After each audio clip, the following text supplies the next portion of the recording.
100 రోజులు 10,000 కిలోమీటర్లు ఇది బహుజన స్వరాజ్య పాదయాత్ర అని డాక్టర్ విశారదన్ మహారాజ్ గారు చేస్తున్న పాదయాత్ర. ఇది 10,000 కిలోమీటర్ల పాదయాత్ర 100 రోజులు కంప్లీట్ అయింది. 100 రోజులకి దాదాపు ఒక 1800 పైన కిలోమీటర్లను కంప్లీట్ చేసుకున్నారు. మొత్తం సంవత్సర కాలం పాటు జరుగుతున్న ఒక సుదీర్ఘమైన ప్రపంచంలోనే దేశంలోనే ఒక రికార్డ్ స్థాయి పాదయాత్ర ఇది. వీళ్ళ టార్గెట్ బహుజనులని, ఎస్సీ ఎస్టీ బీసీలని రాజ్యాధికారంలోకి తీసుకురావడం అన్నది వీరి టార్గెట్. బహుజనుల రాజ్య స్థాపనే లక్ష్యంగా స్వరాజ్య పాదయాత్ర 10,000 కిలోమీటర్ల ప్రయాణం 100 రోజులకు చేరుకున్న పాదయాత్ర.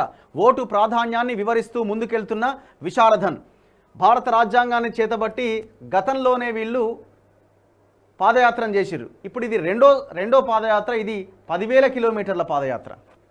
తెలంగాణ గడ్డపై బీసీ ఎస్సీ ఎస్టీల రాజ్య స్థాపనకై Dalit Shakti program president doctor Visharadan Maharaj చేపట్టిన స్వరాజ్య పాదయాత్ర 100 రోజులకు చేరుకుంది. 10,000 కిలోమీటర్లు సాగబోతున్న ఈ యాత్రను మార్చి 15న కల్వకుర్తిలో ప్రారంభించారు. విశారదన్ గ్రామానికి వెళ్తూ రాజ్యాంగ విలువలు, రాజకీయ విద్యను వివరిస్తూ ఓటు హక్కు పైన అవగాహన కల్పిస్తూ ముందుకు వెళ్తున్నారు. ఈ 100 రోజుల్లో విశారదన్ ఎక్కడికి వెళ్ళినా ఆయా గ్రామాల్లో ఎస్సీ ఎస్టీ బీసీ ప్రజలు ఘన స్వాగతం పలికారు. స్వచ్ఛందంగా భోజనాలు, వసతి ఏర్పాట్లు చేస్తున్నారు. పాదయాత్రకు మద్దతుగా నిలిచి విశారదన్తో అడుగులో అడుగేస్తున్నారు. స్వరాజ్య పాదయాత్రకు మద్దతుగా తెలంగాణ వ్యాప్తంగా కోటి సంఘీభావ సంతకాల సేకరణ కార్యక్రమం సైతం కొనసాగుతోంది.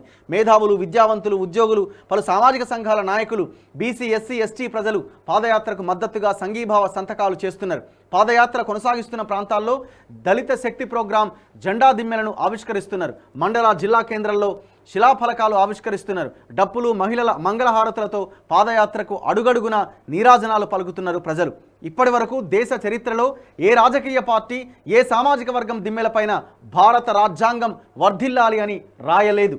కానీ డిఎస్పీ జెండా దిమ్మెలపైన జై భీమ్, జై భారత రాజ్యాంగం వర్ధిల్లాలి, బీసీ ఎస్సీ ఎస్టీల ఐక్యత వర్ధిల్లాలి అని రాస్తున్నారు. 10,000 కిలోమీటర్ల స్వరాజ్య పాదయాత్ర గుర్తుగా స్వచ్ఛందంగా జనం శిలాఫలకాలు వేస్తున్నారు. రాజ్యాంగం చేతబట్టి విశారదన్ మహారాజ్ సారథ్యంలో పాదయాత్ర బృందం తగు జాగ్రత్తలు తీసుకుంటూ ముందుకు సాగుతోంది. యాత్ర ఎండనక, వాననక, చలనక, రేయనక, పగలనక కొనసాగుతోంది. ఇప్పటి వరకు నాగర్ కర్నూలు, వనపర్తి, గద్వాల, నారాయణపేట్, మహబూబ్ నగర్, వికారాబాద్, సంగారెడ్డి, మెదక్, కామారెడ్డి జిల్లాల్లో యాత్ర కొనసాగింది. 9 జిల్లాలు దాటుకొని 10వ జిల్లా నిజామాబాద్లోకి ఎంటర్ అయింది. 100 రోజులు పూర్తి చేసుకున్న యాత్ర మరో 400 రోజులు 23 జిల్లాల్లో కొనసాగబోతున్నది. వచ్చే ఏడాది మార్చి 15కు హైదరాబాద్కు చేరుకోబోతున్నది. బీసీ ఎస్సీ ఎస్టీల రాజ్యస్థాపనే లక్ష్యంగా మహోన్నత ఆశయం కోసం మహనీయులు కన్న కలలను నిజం చేసేందుకు పూలే అంబేద్కర్ కాంశీరాంల ఉద్యమంగా దళిత శక్తి ప్రోగ్రాం తెలంగాణలో విస్తృతంగా పనిచేస్తూ స్వరాజ్య భావజాల వ్యాప్తిని కల్పిస్తోందని చెబుతున్నారు విశారదన్. సో ఇట్లా వీళ్ళ పాదయాత్ర చాలా అద్భుతంగా కొనసాగుతోంది. మీరు చూడండి, రూపాయి ఖర్చు లేకుండా ఎవరి డబ్బులు వాళ్ళే ఖర్చు పెట్టుకొని స్వచ్ఛందంగా కొనసాగుతున్న ఒక వరల్డ్ రికార్డ్ పాదయాత్రగా మనం దీన్ని అభివర్ణించవచ్చు. దమ్మున్న ఏ రాజకీయ పార్టీ అయినా మేము ఇట్లా చేసినామని చెప్పాలా. ఏ సంఘమైనా, ఏ రాజకీయ పార్టీ అయినా ఇగో ఇట్లాంటి పాదయాత్ర మేము కూడా చేసినామని ముందుకొచ్చి చెప్పాలి దమ్ముంటే. మనం కల్వకుర్తిలో నిర్వహించిన సభకు వెళ్తున్న మార్గంలో కూడా మనం చూసినాం. వీళ్ళకి సంబంధించిన టీం సభ్యులంతా వాళ్ళ భోజనాలు వాళ్ళే తెచ్చుకొని, వాళ్ళ వెహికల్స్ వాళ్ళే బుక్ చేసుకొని మీటింగ్కి అటెండ్ అయ్యారు. దాదాపు 50,000 మంది ఆ సభకు వచ్చారు. ఇప్పుడు ముగింపు సభ కూడా దాదాపు 10 లక్షల మందితో మేము సభని పెడతామని అంటున్నారు. సో ఇంత స్వచ్ఛందంగా వస్తున్న ప్రజలని, మీటింగ్లని మనం ఎక్కడా చూడలే. ఈ పరిస్థితి రావాలి రాజకీయాల్లో. ఈ పరిస్థితి భవిష్యత్తులో రావాలి. సో ప్రజలు తమ వేసే ఓటుని ఎవరికి వేస్తున్నామో, ఏ లక్ష్యంతో మనం ఓటేస్తున్నామో ప్రజలు గుర్తెరిగి ఓటేసేలా ఆ రకమైన భావజాల వ్యాప్తి ఈ యాత్ర ద్వారా జరుగుతూ ఉన్నది.